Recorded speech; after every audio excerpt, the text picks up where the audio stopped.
बिस्मिल्लाहिर्रहमानिर्रहीम। अस्सलाम वालेकुम स्टूडेंट्स, कैसे हैं आप सब students? If you listen and watch all video lectures with full attentively then hope so you will get excellent marks in the exams.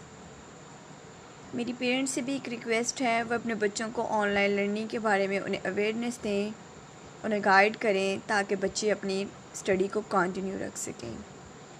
Students, Farooq foundation online school की help की मदद से आप लोग अपनी स्टडी को कंटिन्यू रख सकते हैं और आपको किसी ट्यूटर या फिर किसी इंस्टीट्यूट में भी पढ़ने की ज़रूरत नहीं पड़ेगी। हमारी वेबसाइट पे क्लास 1 से लेके क्लास 10 तक हर सब्जेक्ट के वीडियो लेक्चर्स मौजूद हैं, तो आप इनसे मैक्सिमम इनको टाइम दीजिएगा और इनसे अपनी नॉलेज गेन कीजिएगा। स्टूडेंट्स, होप्स हो आपके लिए ये वीडियो लेक्चर्स आपके एग्ज़ाम्स की प्रिपरेशन के लिए आपके लिए बहुत हेल्पफुल होंगे। ओके स्टूडेंट्स, आज हम डिस्कस करते हैं चैप्टर नंबर 13 को। Today we discuss about the chapter number 13 which is electrostatics. Okay students, हमारा जो आज का जो टॉपिक है वो इलेक्ट्रोस्टैटिक्स से रिलेट करता है। इलेक्ट्रोस्टैटिक्स है क्या, चार्जेस क्या होते हैं, उनकी क्या प्रॉपर्टीज़ होती हैं, इलेक्ट्रोस्कोप क्या होता है, और इसमें जितने भी कैपेसिटर्स हैं, इंडक्टर्स हैं, इनके एप्लीकेशंस हैं, ये आज हम इस चैप्टर में डिस्कस करेंगे डिटेल से। Students, I am taking all this contents of this chapter from Punjab text book board Lahore. Okay student, firstly हम लोग डिफ़ाइन करते हैं इलेक्ट्रोस्टैटिक्स को। ओके स्टूडेंट्स, हमने जो हमारा प्रीवियस चैप्टर था उसमें हम लोगों ने करंट के बारे में डिस्कस किया। करंट को हम लोगों ने कहा फ्लो ऑफ चार्जेस, ठीक है। फ्लो ऑफ चार्जेस को हम लोगों ने करंट का नाम दिया। अब इलेक्ट्रोस्टैटिक्स क्या है? इलेक्ट्रोस्टैटिक्स लफ्ज़ है। इलेक्ट्रो मतलब होता है इलेक्ट्रिसिटी का और स्टैटिक्स मतलब होता है रेस्ट का। अब वो चार्जेस जो रुके हुए हैं उन चार्जेस की स्टडी को हम लोग कहते हैं इलेक्ट्रोस्टैटिक्स, या फिर हम उन्हें कहते हैं स्टैटिक्स इलेक्ट्रिसिटी।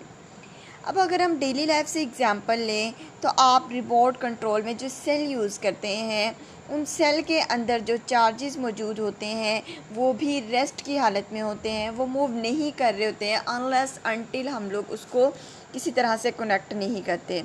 अब उन चार्जेस की जो स्टडी है उसको हम लोग कहेंगे इलेक्ट्रोस्टैटिक्स या फिर कहेंगे simple statics electro. Similarly students, इस चैप्टर में हम लोग वो चार्जेस डिस्कस करेंगे जो रेस्ट की हालत में हैं। हम उनके इलेक्ट्रिक फील्ड को डिस्कस करेंगे, इलेक्ट्रिक इंटेंसिटी को डिस्कस करेंगे और इलेक्ट्रिक पोटेंशियल को डिस्कस करेंगे। ओके स्टूडेंट, फर्स्टली हम इसको डिफ़ाइन करते हैं। The study of charges at rest is called electrostatics और स्टैटिक्स इलेक्ट्रिसिटी।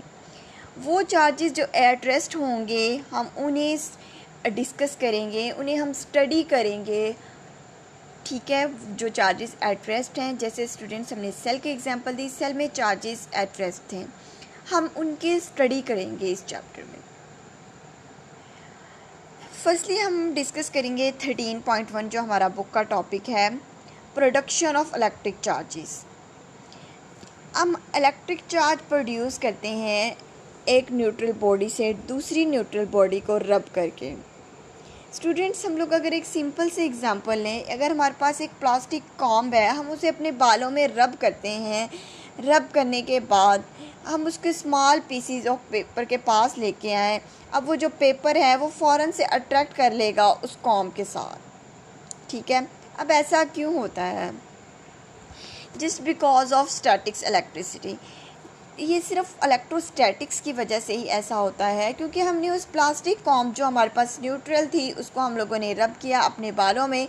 रब करने की वजह से उस फॉर्म के ऊपर चार्जेस डेवलप हो गए।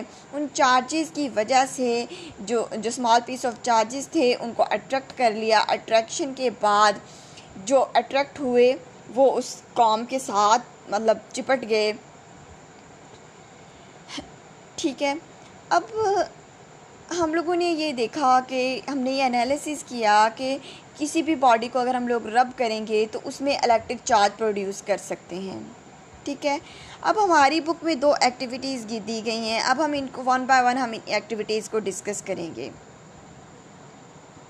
कि किस तरह से 2 चार्जेस प्रोड्यूस होते हैं। ओके, एक्टिविटी 13.1 है। इसमें इसने कहा है कि हम लोगों ने एक प्लास्टिक का रॉड लेना है। ठीक है, अब इस प्लास्टिक रॉड को हम लोगों ने एक फर के साथ रब करना है। ठीक है, हमने इस प्लास्टिक रॉड को एक फर के साथ रब करना है। ठीक है, अब फर के साथ रब करने से होगा ये कि जो प्लास्टिक जो है वो चार्ज हो जाएगा। अब चार्ज बेसिकली हमें नज़र नहीं आता। अब तो हम नहीं बता सकते कि इस प्लास्टिक रॉड के ऊपर कौन सा चार्ज आया है। ठीक है, सिमिलरली स्टूडेंट्स, अगर हम लोगों ने एक और प्लास्टिक रॉड ली उसको भी हम लोग फर के साथ मतलब रब कर लेते हैं। ठीक है, अब जो ये फर्स्ट रॉड है इसको हम लोगों ने एक थ्रेड के साथ हैंग कर दिया। अब हमारे पास जो नेक्स्ट रॉड है, ठीक है, जिसको हम लोगों ने अगेन फर के साथ रब किया, ये भी चार्ज हो जाएगा। दोनों प्लास्टिक रॉड्स को हम लोगों ने फर के साथ रब करके चार्जेस को डेवलप किया। अब स्टूडेंट्स, जो फर्स्ट प्लास्टिक रॉड पे चार्ज डेवलप होगा ऑब्वियसली वही सेकंड पर डेवलप होगा। अब हम कहते हैं कि हम एक प्लास्टिक रॉड को दूसरी प्लास्टिक रॉड के करीब लेके आएंगे, तो जैसे ही हम इसको करीब लेके आएंगे इसमें एक फोर्स डेवलप हो जाएगी। अब ये दोनों रॉड्स आपस में एक दूसरे को रिपेल करेंगे। ठीक है, जब जैसे ही यहाँ रिपेल करेंगे तो हम लोग ये क्लियर हो जाएगा इनमें सेम टाइप ऑफ चार्जेस मौजूद हैं। अब सेम टाइप ऑफ चार्जेस हैं वो आपस में एक दूसरे को रिपेल करते हैं, तो हम कहेंगे यहाँ पे रिपल्शन हो जाएगी। रिपल्शन की वजह से चार्जेस एक दूसरे के मतलब बहुत दूर चले जाएंगे। अब ये दोनों चार्जेस जो ऑपोजिटली मूव करेंगे। ओके स्टूडेंट्स, हमने देखा कि इलेक्ट्रिक चार्ज उसे कहते हैं जिसमें ऐसी बॉडी जिसमें इलेक्ट्रॉन्स ज़्यादा या कम हो, उनके अट्रैक्शन की वजह से जो इलेक्ट्रिक चार्ज डेवलप होता है। ठीक है, इलेक्ट्रिक चार्ज कब डेवलप होता है? इलेक्ट्रॉन्स में अगर या तो इलेक्ट्रॉन्स ज़्यादा हो जाएं या फिर इलेक्ट्रॉन्स कम हो जाएं तो उसकी वजह से हमारे पास इलेक्ट्रिक चार्ज डेवलप होता है। अब चार्ज हमारे पास जो होते हैं वो 2 तरह के होते हैं। चार्जेस की हमारे पास 2 टाइप्स होती हैं। एक हमारे पास होते हैं पॉजिटिव चार्जेस, ठीक है, दूसरे हमारे पास होते हैं नेगेटिव चार्जेस। अब पॉजिटिव चार्ज कब डेवलप होता है, नेगेटिव चार्ज कब डेवलप होता है, तो इसकी भी कंडीशंस हैं स्टूडेंट्स। पॉजिटिव चार्ज हमारे पास उस टाइम में डेवलप होगा, पॉजिटिव चार्ज तब डेवलप होता है तब हमारे पास इलेक्ट्रॉन्स की डेफिशिएंसी हो, इलेक्ट्रॉन्स कम हो, इलेक्ट्रॉन्स डिक्रीज़ कर जाएं तो हमारे पास पॉजिटिव चार्ज डेवलप होता है। इसी तरह स्टूडेंट्स, अगर हम नेगेटिव चार्जेस की बात करें तो नेगेटिव चार्ज कब डेवलप होंगे, जब हमारे पास इलेक्ट्रॉन्स में इजाफा हो जाएगा तो तब हमारे पास नेगेटिव चार्ज डेवलप होंगे। अगेन मैं डिस्कस करती हूँ, इलेक्ट्रिक चार्जेस की वो होते हैं जिनकी वजह से इलेक्ट्रॉन्स में या तो इजाफा होता है या कमी होती है, उनकी अट्रैक्शन की वजह से इलेक्ट्रिक चार्ज डेवलप होता है। अब इलेक्ट्रिक चार्ज की 2 टाइप्स हैं, एक हमारे पास पॉजिटिव चार्ज, दूसरी हमारे पास नेगेटिव चार्ज। पॉजिटिव चार्ज उस कंडीशन में डेवलप होगा जब इलेक्ट्रॉन्स की तादाद में कमी होगी। इसी तरह से नेगेटिव चार्ज उस कंडीशन में डेवलप होगा जब इलेक्ट्रॉन्स की तादाद में इजाफा होगा। मतलब जो हमारे पास पॉजिटिव चार्ज है, नेगेटिव चार्ज तब डेवलप होगा जब इलेक्ट्रॉन्स की तादाद में इजाफा होगा, इलेक्ट्रॉन्स ज़्यादा होंगे तो हमारे पास नेगेटिव चार्ज डेवलप होगा।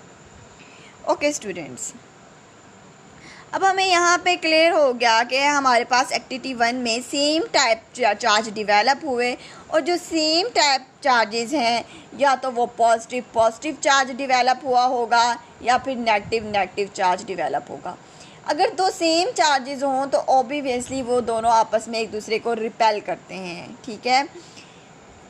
अब 13.2 में हम लोग डिस्कस करते हैं, हमारे पास एक ग्लास रॉड है और एक हमारे पास रब है, ठीक है।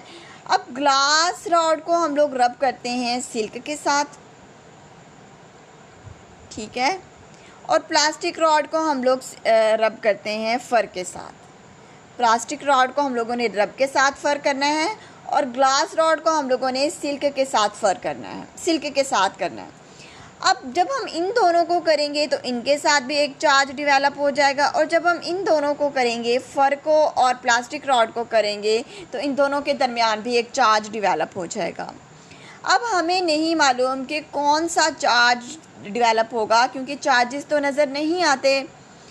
अब अगेन हम इस ग्लास रॉड को एक हैंग करेंगे, ठीक है, इस प्लास्टिक रॉड को, और हम चार्ज जो प्लास्टिक रॉड है उस रॉड के करीब लेके आएंगे, ठीक है। अब जैसे ही हम लोग इसको प्लास्टिक रॉड को करीब लेके आएंगे, ठीक है, इसमें एक अट्रैक्शन डिवेलप हो जाएगी।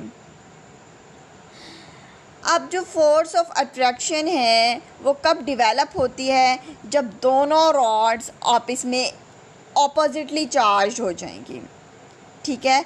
एक रॉड अपर मूव करेगा तो एक रॉड लोअर मूव करेगा, ठीक है।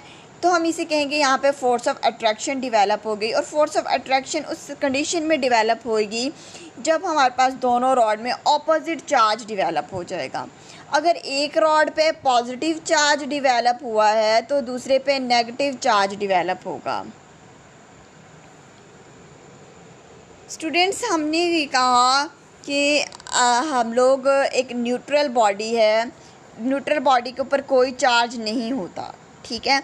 तो ऐसा नहीं होता कि जो न्यूट्रल बॉडी के अंदर भी चार्जेस मौजूद होते हैं, लेकिन उस केस में होता ये है कि जो पॉजिटिव चार्ज और नेगेटिव चार्ज हमारे पास इक्वल होते हैं, ठीक है। इस वजह से हम कहते हैं कि वो बॉडी हमारी न्यूट्रल है। लेकिन उस न्यूट्रल बॉडी के अंदर भी चार्जेस मौजूद होते हैं, लेकिन उनकी अमाउंट इक्वल है, ठीक है।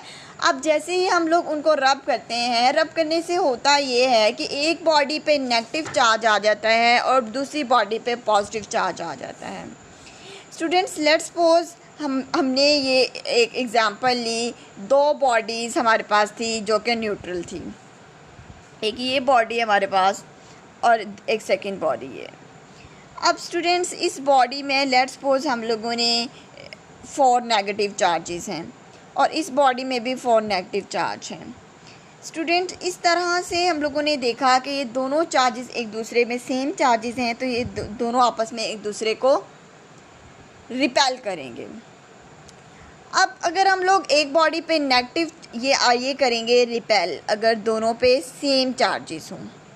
अब एक बॉडी पे नेगेटिव चार्ज है और दूसरी बॉडी पे हम लोग पॉजिटिव चार्ज रख देते हैं, तो अब ये बॉडीज़ आपस में अट्रैक्ट करेंगी, ठीक है। अब ये बॉडीज़ आपस में क्या करेंगी, अट्रैक्ट करेंगी। अब स्टूडेंट्स, लेट्स सपोज हम लोग देखें कि एक बॉडी में पॉजिटिव इक्वल चार्जेस हैं, ठीक है। तो मतलब जितने उसमें इलेक्ट्रॉन्स हैं, इलेक्ट्रॉन्स और प्रोटॉन्स की तादाद सेम होगी तो हम कहेंगे कि वो बॉडी न्यूट्रल है।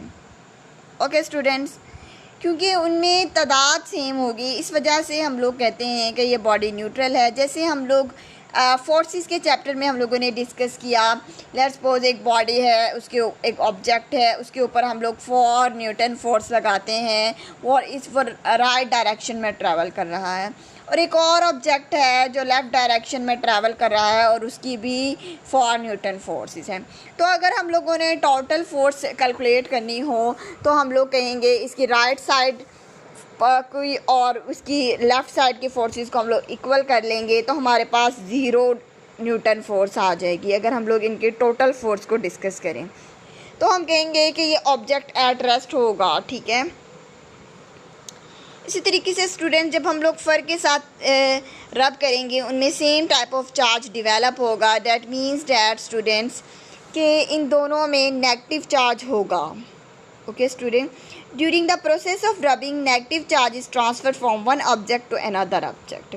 अब जो ये नेगेटिव चार्ज है ये आपस में एक दूसरे को रिपेल करते हैं। इस तरह से ये दोनों रॉड्स आपस में रिपेल कर जाती हैं और फोर्स ऑफ अट्रैक्शन डेवलप हो जाती है।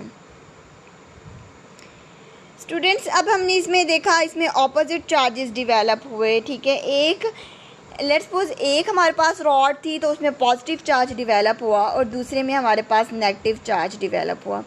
इनकी वजह से इनमें आपस में अट्रैक्शन डेवलप हुई। ठीक है, अब हम कहेंगे कि ये प्रॉपर्टी ऑफ अट्रैक्शन और रिपल्शन की जो प्रॉपर्टी है ये इलेक्ट्रिक चार्जेस की वजह से ही होती हैं। जो प्रॉपर्टी है अट्रैक्शन और रिपल्शन की डेवलप हो चुकी है वो just because of electric charges की वजह से हुई है। ठीक है, रबिंग के दौरान इनमें इलेक्ट्रिक जो चार्जेस हैं बिल्डअप होते हैं, उन चार्जेस की वजह से अट्रैक्शन या रिपल्शन क्रिएट हो जाती है। ठीक है, opposite charges are conventionally called positive charge and negative charge. Obviously अगर वो ऑपोजिट चार्जेस हैं तो उनमें से एक पॉजिटिव चार्ज होगा या फिर एक नेगेटिव चार्ज होगा।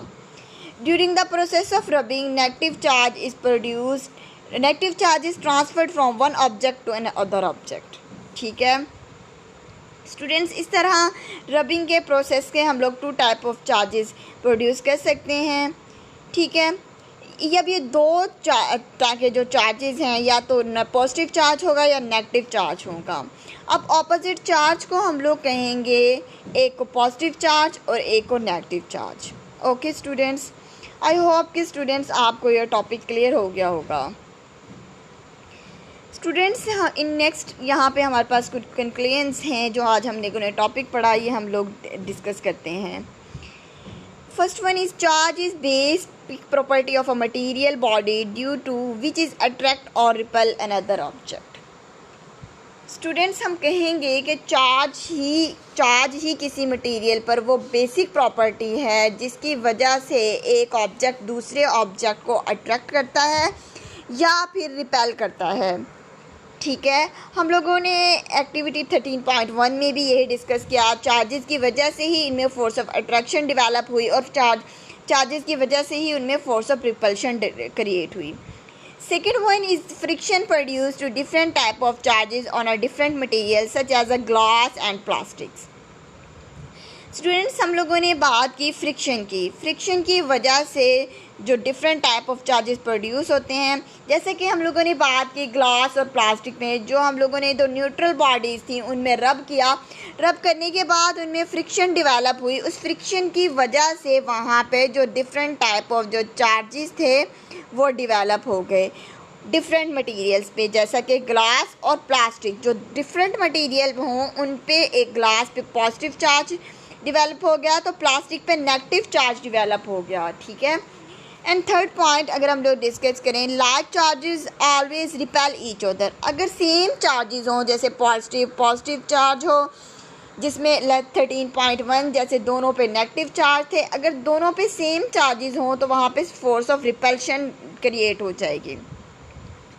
Unlike charges attract each other, जो अनलाइक चार्जेस मतलब जो चार्जेस सेम ना हो, जिनमें एक हमारे पास पॉजिटिव चार्ज हो और दूसरा हमारे पास नेगेटिव चार्ज हो, तो उनमें भी फोर्स ऑफ अट्रैक्शन डेवलप हो जाएगी। ठीक है students, and the fifth one is the repulsion is the sure test of charge on a body. ठीक है, अगर तो किसी भी बॉडी पर अगर आप लोगों ने टेस्ट करना हो चार्ज मौजूद है या नहीं, तो हम लोग उसका रिपल्शन टेस्ट करेंगे। रिपल्शन टेस्ट से हमारे पास ये क्लियर हो जाएगा कि उस बॉडी के ऊपर कितना चार्ज है और चार्ज है भी तो कितना है। अब स्टूडेंट्स, क्वेश्चन ये है कि हम लोग अट्रैक्शन वाला चार्ज क्यों नहीं करते। ठीक है, रिपल्शन चार्ज ही क्यों करते हैं।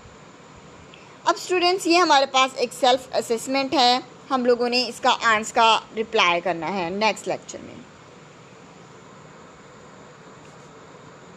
स्टूडेंट्स, हम लोगों ने ये देखा कि रिपल्शन का प्रोसीजर है वो बताता है कि charge on the body. Repulsion के टेस्ट के थ्रू ही हम लोग ये बाजार कर सकते हैं कि किस ऑब्जेक्ट के ऊपर कितना चार्ज है। तो मेरा आपसे ये क्वेश्चन था कि हम लोग अट्रैक्शन से के प्रोसीजर से हम लोग क्यों नहीं ये बता सकते कि इस ऑब्जेक्ट के ऊपर इतना चार्ज है। ओके स्टूडेंट्स, हम लोग इस रीज़न को हम लोग इस नेक्स्ट टॉपिक में डिस्कस करते हैं। हमारा नेक्स्ट टॉपिक है, मैं इस बात का आपको आंसर दूंगी कि अट्रैक्शन का टेस्ट क्यों फेल हो जाता है किसी भी ऑब्जेक्ट, कोई भी बॉडी है उसके चार्ज को टेस्ट करने के लिए। अब स्टूडेंट्स हम लोग 13.2 टॉपिक को डिस्कस करते हैं। Okay, electrostatic induction. इंडक्शन का मतलब होता है ऐड करना, ठीक है। मतलब कोई चीज़ है हम लोगों ने ऐड करनी हो तो हम लोग उसे कहते हैं इलेक्ट्रोस्टैटिक इंडक्शन। इलेक्ट्रो मतलब चार्जेस, स्टैटिक मतलब साकन, और इंडक्शन मतलब एडिड। ओके स्टूडेंट्स, अब हम इस टॉपिक में इलेक्ट्रोस्टैटिक इंडक्शन को डेवलप करते हैं कि किस तरह से चार्जेस को हम लोग ऐड करेंगे इसमें। फर्स्टली हम लोग इसकी एक एग्जांपल को डिस्कस करते हैं, हम लोग इसकी डेफिनेशन को डिस्कस करते हैं। Okay students, if the presence of a charge body an insulated conductor develop positive charge at one end and negative charge at the other end, this process is called the electrostatic induction। एक हम लोग conductor लेंगे, एक insulated conductor लेंगे जिस पे एक side पे पॉजिटिव चार्ज डेवलप होएगा तो दूसरी साइड पे नेगेटिव चार्ज डेवलप हो जाएगा, तो उस प्रोसेस को हम लोग कहते हैं इलेक्ट्रोस्टैटिक इंडक्शन। स्टूडेंट्स, ये थी हमारे पास इलेक्ट्रोस्टैटिक इंडक्शन की डेफिनेशन। फर्स्टली हम लोग अब नेक्स्ट इसकी एक्टिविटी डिस्कस करते हैं, हम लोग इसके एक डायग्राम डिस्कस करते हैं जिसमें आपको मज़ीद क्लैरिफाई हो जाएगा कि किस तरह से हम लोग इसको प्रोसीड करेंगे। ओके स्टूडेंट्स, एक्टिविटी 13.3 में हमसे ये कहा गया है कि हमारे पास एक प्लास्टिक रॉड है जिसे हम लोगों ने एक हैंग कर दिया गया है। अब ये जो न्यूट्रल रॉड है इसके हमारे पास पॉजिटिव और नेगेटिव चार्जेस भी हमारे पास इक्वल होंगे, ठीक है। इस पे जो चार्जेस मौजूद हैं वो हमारे पास इक्वल होंगे, जिसे हम लोगों ने कहा न्यूट्रल रॉड। अब हमारे पास एक चार्ज प्लास्टिक रॉड है, ठीक है, उसमें पॉजिटिव चार्ज भी है और नेगेटिव चार्ज भी है। अब हम लोग एक चार्ज प्लास्टिक रॉड इस न्यूट्रल रॉड के पास लेके जाएंगे तो क्या होगा, ये अट्रैक्ट कर लेगी। हम लोगों ने क्वेश्चन भी डिस्कस किया था प्रीवियस कि सेम जैसे ही ये एक्टिविटी है कि जैसे ही प्लास्टिक रॉड के मीटर रॉड के पास लेके जाएंगे तो ये मीटर रॉड अट्रैक्ट कर लेगा। अब ये किस तरह से अट्रैक्ट करेगा, ठीक है। ये जो प्लास्टिक जो रॉड है, लेट्स सपोज ये हमारे पास नेगेटिव चार्ज है, तो ये बेसिकली हमारे पास इस रॉड के अंदर जो पॉजिटिव नेगेटिव चार्ज हैं जो डिस्प्लेसमेंट क्रिएट कर देगा। डैट मीन्स स्टूडेंट्स कि सारे पॉजिटिव चार्ज एक साइड पे आ जाएंगे और जो सारे नेगेटिव चार्जेस हैं वो दूसरी साइड पे आ जाएंगे। ओके, अब जैसे ही हमारे पास जो नेगेटिव चार्जेस दूर चले जाएंगे, पॉजिटिव चार्जिंग वो क्लोज आ जाएंगे, तो यहाँ से हमें जो चार्ज प्लास्टिक रॉड है उनको अट्रैक्ट कर लेगा। अब स्टूडेंट्स स्टिल इसमें पॉजिटिव और नेगेटिव चार्जेस इक्वल हैं, डैट्स वाई ये हमारे पास ये रॉड स्टिल न्यूट्रल है, लेकिन हमारे पास ये अट्रैक्ट कर रहा है। सो डैट्स वाई हम लोग यहाँ पे ये कह सकते हैं कि attraction is not the show of test to detect the charges on a body. Attraction से हम लोग ये शो नहीं कर सकते कि कोई सी भी ऑब्जेक्ट की कितना चार्ज है, ठीक है। जो स्टूडेंट्स रिपल्शन है वो शो टेस्ट है। रिपल्शन से हम लोग शो कर सकते हैं कि किसी भी ऑब्जेक्ट के ऊपर कितना चार्ज है, ठीक है। लेकिन जो अट्रैक्शन है उससे हम लोग ये नहीं बता सकते कि एक ऑब्जेक्ट में कितना चार्ज डेवलप हुआ है। अब स्टूडेंट्स इस फिनोमिना में हमारे पास पॉजिटिव चार्ज सेपरेट हो गए और नेगेटिव चार्ज सेपरेट हो गए। इस फिनोमिना को हम लोग कहते हैं इलेक्ट्रोस्टैटिक इंडक्शन। पहले इसमें कोई चार्ज नहीं था, अब इसकी एक साइड पॉजिटिव हो गई और दूसरी साइड इसकी नेगेटिव हो गई, तो यहाँ पे हम लोगों ने इलेक्ट्रोस्टैटिक्स का फिनोमिना ऑकर हुआ और यहाँ पे चार्ज इंड्यूस हो गए, तो हम लोग कहेंगे इलेक्ट्रोस्टैटिक इंडक्शन। अगेन हम लोग डेफिनेशन को डिस्कस करते हैं।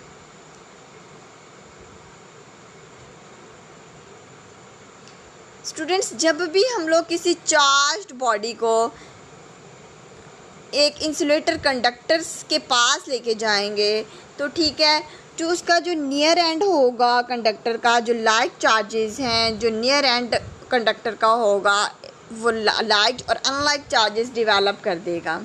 ठीक है, एक नेगेटिव था तो उसके अनलाइक हमारे पास कौन सा चार्ज डेवलप होगा, पॉजिटिव चार्ज डेवलप हो जाएगा। ठीक है, अब इसका जो फॉर एंड जो होगा उस पर हमारे पास जो लाइक चार्जेस डेवलप हो जाएंगे। अगर एक पे नेगेटिव है तो दूसरे पे हमारे पास पॉजिटिव डेवलप होना शुरू हो जाएगा। तो स्टूडेंट्स, ये जो सेपरेशन ऑफ चार्जेस है इसे हम लोग कहते हैं इलेक्ट्रोस्टैटिक इंडक्शन। इनमें जो ये सेपरेशन हो रही है तो इसे हम लोग कहेंगे इलेक्ट्रोस्टैटिक इंडक्शन।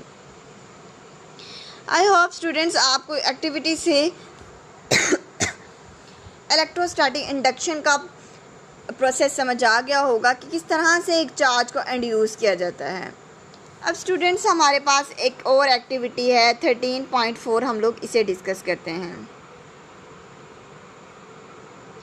स्टूडेंट्स, इसमें हमारे पास ये कहा गया है कि हम लोगों ने दो मेटल्स के स्फेयर लेने हैं और हमें इस तरह से इन्हें एक स्टैंड से प्लेस करना है कि ये दोनों आपस में एक दूसरे को टच करें।